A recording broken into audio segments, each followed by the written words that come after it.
If I had joined the Navy when I was 21 years old, when I started serving it for the private sector, I likely would have been an admiral by now. But I have chosen to serve my nation first from the private sector as a citizen, scientist, and industry leader. I know a great deal about our nation's foreign affairs and national security interests, from building strategic software systems to help our fleets and sailors to fight and win wars to defend what and who we cherish, to help prevent a global nuclear war through my classified contributions as well. The first invitation for a state visit I intend to extend as your President, Commander-in-Chief, and Head of State is to President Xi Jinping, the leader of China's more than 1.4 billion human beings, every one of whom is as alive and sensate as you or me. Officially called the People's Republic of China, it is the world's second most populous country, spanning the equivalent of 5 time zones and borders 14 countries by land, tied with Russia as having the most of any country in the world. China is rich in cultures more ancient than any but our own Native American citizens in this land, who crossed what was once a great land bridge between the great state of Alaska and the equally rugged and wild east coast of Russia. In modern terms and times, some cities in China indeed have infrastructure that's more modern than even our New York City. After centuries of civil war that kept its many peoples in war's bloody revolving door, China has been experiencing 3 decades of much-needed, rapidly expanding manufacturing, powered by the technology renaissance, pioneered largely in and by the United States, especially from Silicon Valley, California, where I spent 15 wonderful years of my career. The business leaders of our 2 nations seem to get along better than their political and military leaders, a gap that I would like to close by extending an overture to President Xi when we finally meet. The proposal to form a new international alliance of a unique nature and a bold mission to redirect over this decade the muscular strength, discipline, loyalty, capabilities in general, and the latent potential of the global military-industrial complex our nations have chosen to build and support, along with many others, to protect our respective interests.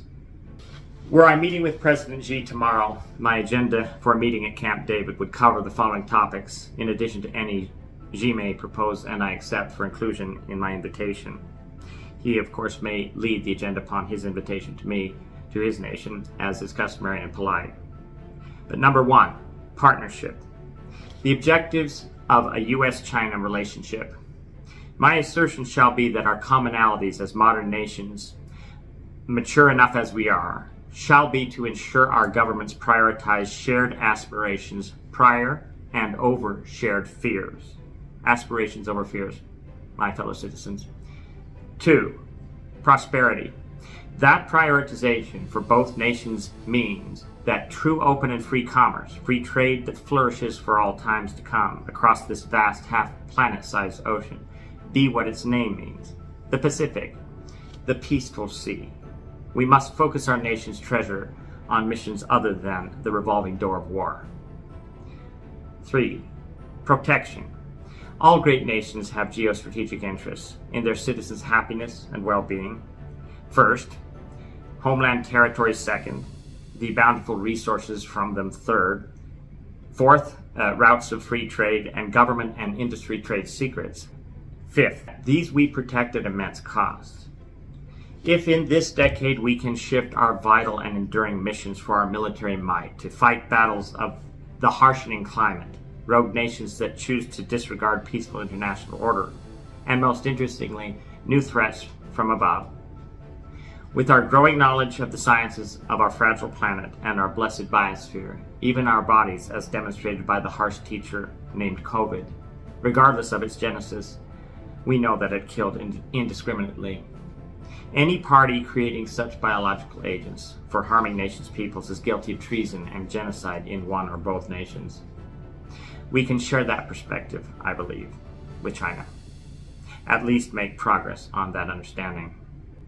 The most difficult topic I shall address with President Xi is the quest of the great Taiwanese people who wish the blessing of self-determination. It should be obvious that the top manufacturing, technology, and science leaders of the PRC enjoy the daily freedoms, including the freedom of travel, to speak freely with their colleagues, to buy and sell what they want, and to vote for whom they choose to lead them, locally, nationally, and in the spirit of humanity. How many worship the teachings of a dear friend of mine, who I helped communicate with the world through a satellite link-up nearly 25 years ago at his temple in Dharamsala. No nation owns a human being's inalienable rights, let alone an entire ancient cultures. 5. Progress. By defining these pillars, a square understanding of how our nations may work together in the years and decades to come becomes clear. We will need such a solid foundation for what I will propose to the leader of that great people. Let us pioneer together and ensure forever the lessons of the Pacific. Our space programs are each very close to setting foot on new worlds to come. I propose to call this the Pacific Alliance of Common Treaties, or PACT. Common referring to common law and laws of the seas, which govern for centuries of the past and I believe centuries of the future, including above our heads. Let me set forth what I hope we can swiftly come to terms in support of: a joint declaration that Taiwan is independent of both China and the United States, and always shall be, under such an inviolable compact. Taiwan is a test case for China's commitment to affording life, liberty, and the pursuit of happiness for its peoples. I believe that Taiwan deserves to be recognized as an independent nation and a sovereign state. Taiwan is an island nation that has a long and complex history of colonization, occupation, and resistance. It has developed its own distinct identity, culture, and democracy. Taiwan has been governed independently of China since 1949, when the Republic of China, the ROC government, fled to the island after losing the Civil War to the Communist People's Republic of China. The ROC has its own constitution, president, parliament, judiciary, military, and currency. The PRC has never exercised effective control over Taiwan and has no legal basis to claim sovereignty over it. Taiwan is a vibrant democracy that respects human rights and the rule of law. It has held regular and free elections since 1996, when it became the first Chinese-speaking country to elect its president by popular vote. It has a diverse and pluralistic society that protects freedom of expression, religion, assembly, and association. It also has made significant progress in advancing social justice, gender equality, and environmental protection. Taiwan is a responsible and constructive partner in the world, and it has contributed to global health, security, development, and humanitarian assistance. It has been praised for its successful response to the COVID-19 pandemic, which has saved lives and contained the virus. It has also been a staunch ally of the United States and other democracies in defending shared values and interests in the Indo-Pacific region. Taiwan faces constant threats and pressure from China, which seeks to isolate and intimidate the island nation.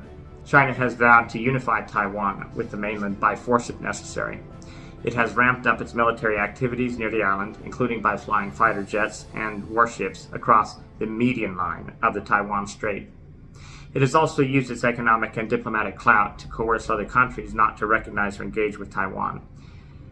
Taiwan's status and future are matters of self-determination, my friends, for its people, not for China or any other external power, including the United States, to arbitrate. The majority of Taiwanese people identify themselves as Taiwanese rather than Chinese and support maintaining the status quo or pursuing greater autonomy.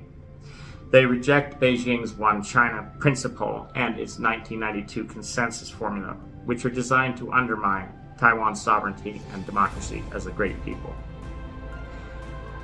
Taiwan is a proud and resilient nation that deserves respect and recognition from the international community. It is not a part of China, nor a bargaining chip in U.S.-China relations. It is a sovereign state that stands for freedom, democracy, and human dignity. I wish to thank you for your time for this briefing. May God bless you, your family, and may God bless the United States of America. This is a message from Joseph P. Firmage.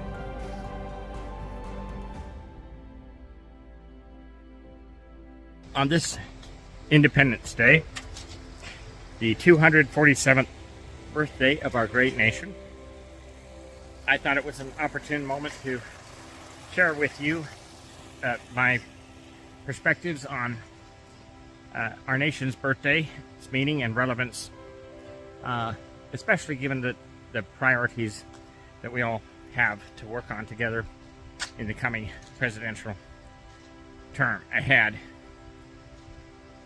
The meaning of the Independence Day celebration is not often celebrated as much as the fireworks and family barbecues, time together, of course. And of course, there's a great deal of patriotism that infuses all of these wonderful celebrations. But for me, it's a celebration of the birth of our nation, particularly its Constitution. The Constitution of the United States is an absolutely staggering accomplishment in the history books of humanity. I seriously believe that not only the finest governing document ever crafted, but it's one that is so well designed, so well architected by the founding fathers, that it is very likely to last for hundreds, if not thousands of years, even as we expand the concept of its application, even to the exploration, colonization, and managing sovereignty of an expanded concept of the United States to include territories above our heads in space.